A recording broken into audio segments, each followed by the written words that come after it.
Is there a Buydown craze going on? This is the mortgage banking live stream.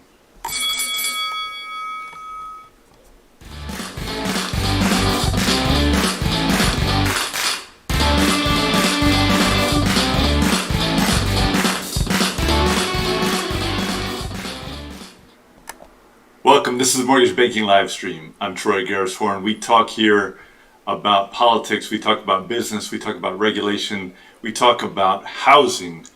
Like this video, share this video, subscribe to the channel. We'll get you information on a timely basis. If you have any questions, contact me. My contact information is below. You can text me, you can call me, you can email me, and I will get to your questions and comments as soon as possible. A couple shouts out as we get going here. I was on a call today with the Houston Housing Collaborative, and this is a group that I'm relatively new to, but the group itself is not new.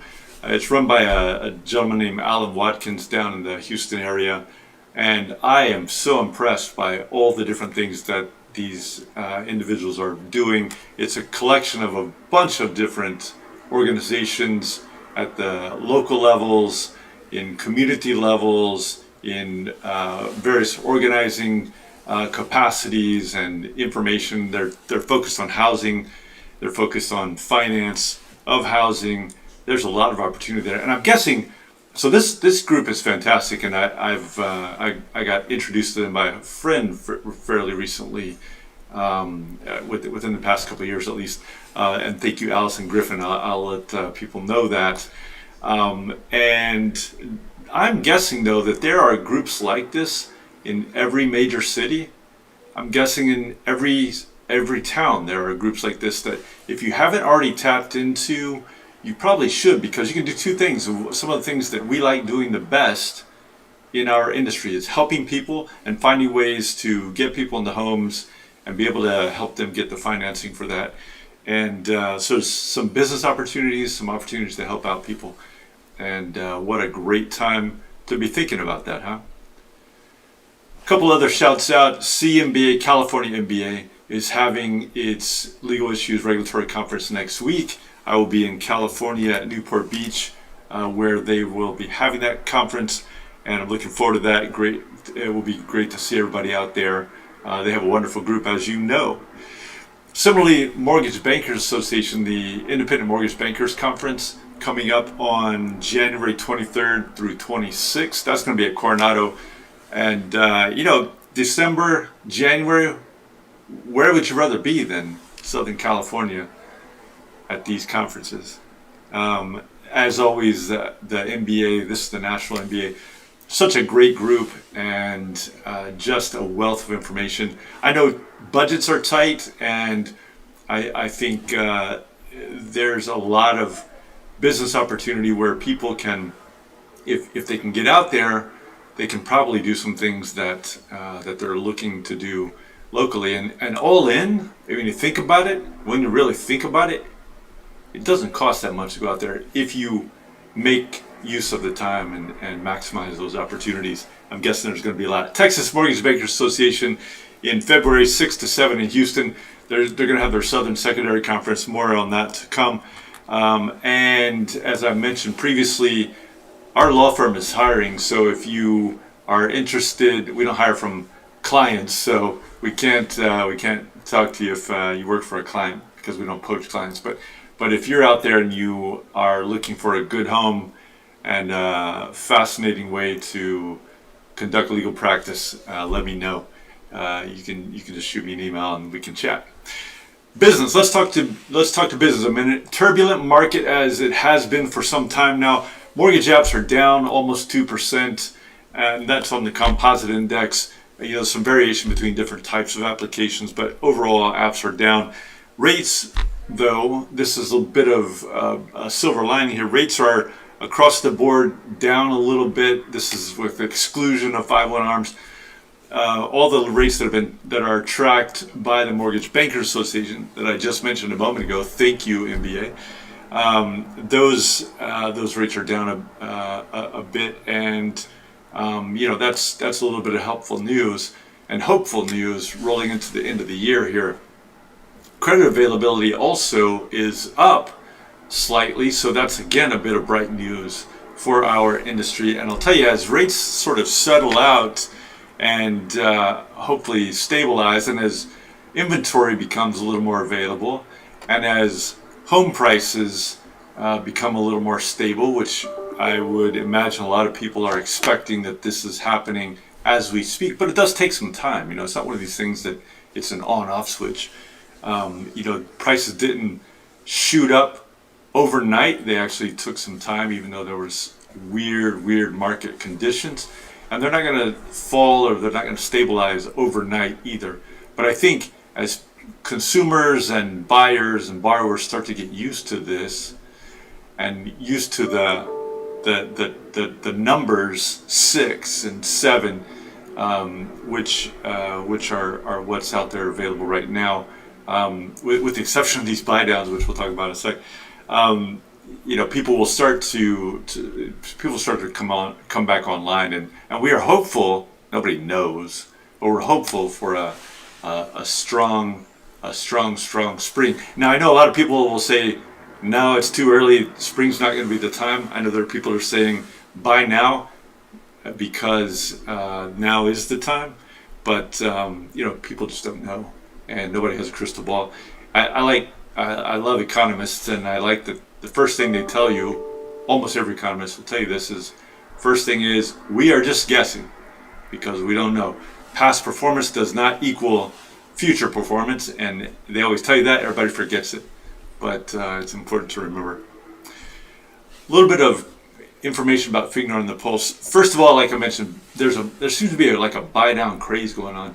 There's buy downs of every type, of every variety, and people are getting creative. They're looking for business, right, and looking for ways to compete so they can convince customers that now is a good time to get a loan, and that homes are not overly expensive, and so there are a lot of different types and varieties of these buy downs. What I would tell you is that you want to be really careful, because the buy down requirements, these haven't been around very much for a long time, and a lot of people in the industry today weren't even in the business last time this was occurring, and so there are a lot of people who just not familiar with the different pitfalls and traps that they can run into in these types of situations. And couple that with, in addition to all of the buy downs, there's been a lot of RIFs. So RIFs bring with it reductions in force, what I mean. And reductions in force bring with it two things. One is you have much more of a skeleton crew, so you may have lost important information and assets that you would have had. So people, you had more people that were involved, and you had people that had different levels of experience and may have raised questions that may not be getting raised now. And of course, that's in addition to the RIFs bring along with them various employment issues that could come up, and that we've been seeing over the law firm for several months now.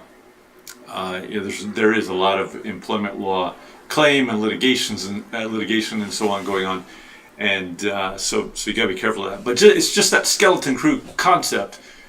There's a lot of stress on compliance and operational departments, as everybody is scrambling to try to find business and find new ways of doing business. And similarly, in that same vein, there's what we are hearing through conversations with people in the marketplace. A lot of MSAs, marketing services agreements, joint ventures going on. A lot of questions about those, and ways that people can do them and do them right. And that's under RESPA, and that's under UDAP provisions. There's a lot of questions about joint employees. So can somebody, the topic of du jour, right, is can somebody be both a mortgage loan officer and also a real estate agent? And if so, how can they do that properly? A lot of LO compensation, creativity, and so on. So all these different items percolating around at the same time we're experiencing, or companies have been experiencing, a lot of RIFs. And at the same time, there's a lot of merger acquisition work. There's a lot of chatter about work, merger acquisition work, and deals going on. And then in addition, there are some deals that are actually happening. and it's a pretty turbulent market in that sense too. There are a lot of deals happening as we speak, and then a lot of deals sort of percolating around.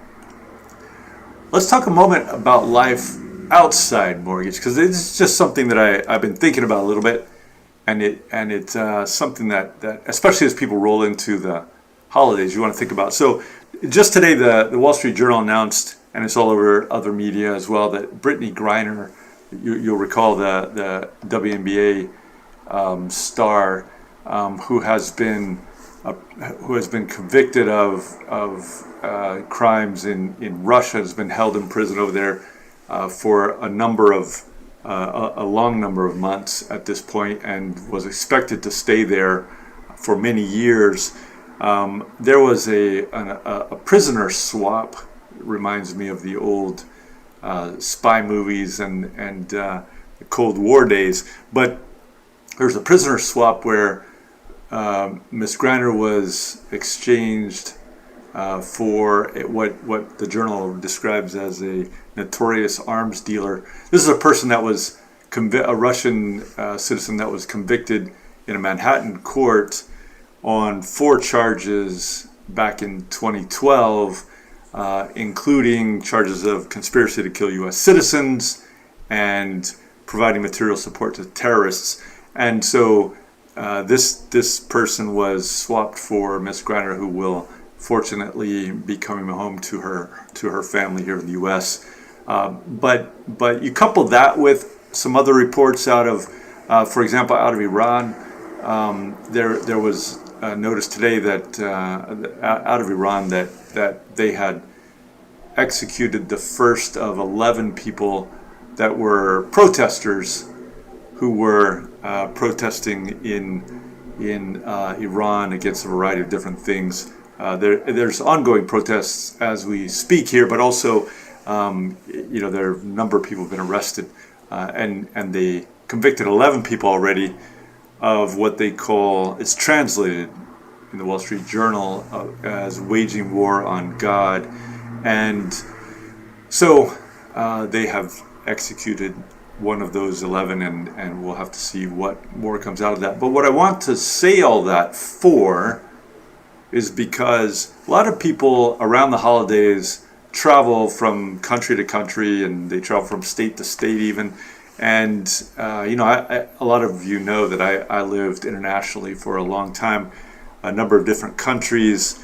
I visited a lot of different countries, and one thing to think about is that the norms and the mores and the laws are not the same, and we should be both careful when traveling, because when you travel, you're subject to that other state's or that other country's laws. And in addition, they don't always have, a lot of countries don't have the types of protections and rights and so on that we have here. We should really be thankful for that, because we have a lot of problems here, but we have, and should be thankful for, an amazing number of rights and privileges and good lives that we live here, regardless who we are and what we look like and how much money we have and so on. The benefits of living in the U.S. are, when you compare to most other countries in the world, are incredible, and we need to hold on to those. We need to make sure we're thankful for those, but also be aware that if you go to another country, or even if you're traveling state to state, because I've run into people who've called me and talked to me about this kind of thing, where they'll travel to a state, for example, that permits use of cannabis, or certain types of cannabis, or those types of substances, and then they go to the airport and try to get on the plane and they're stopped, or they fly to another state and turns out they're stopped there, and they just weren't even thinking about it a lot of times.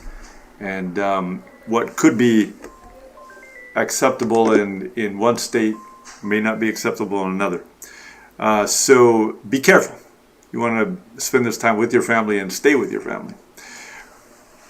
Last point on the regulatory front, CFPB is sending out what I would call signals about a variety of different areas that it views as important and interesting. Continues to hammer on fair lending, but it's also just recently talked about issues dealing with military and veterans. It's been signaling for a while now on junk fees, and it's gone after a few people that way.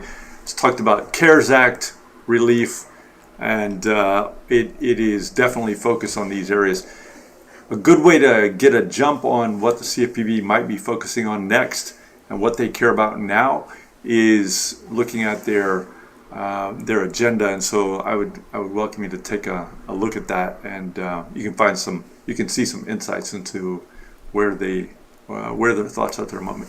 Thank you for all the support. Wonderful chance to get to talk to you like this. Subscribe and share this with your friends. This is the Mortgage Banking live stream, and I will talk to you next time.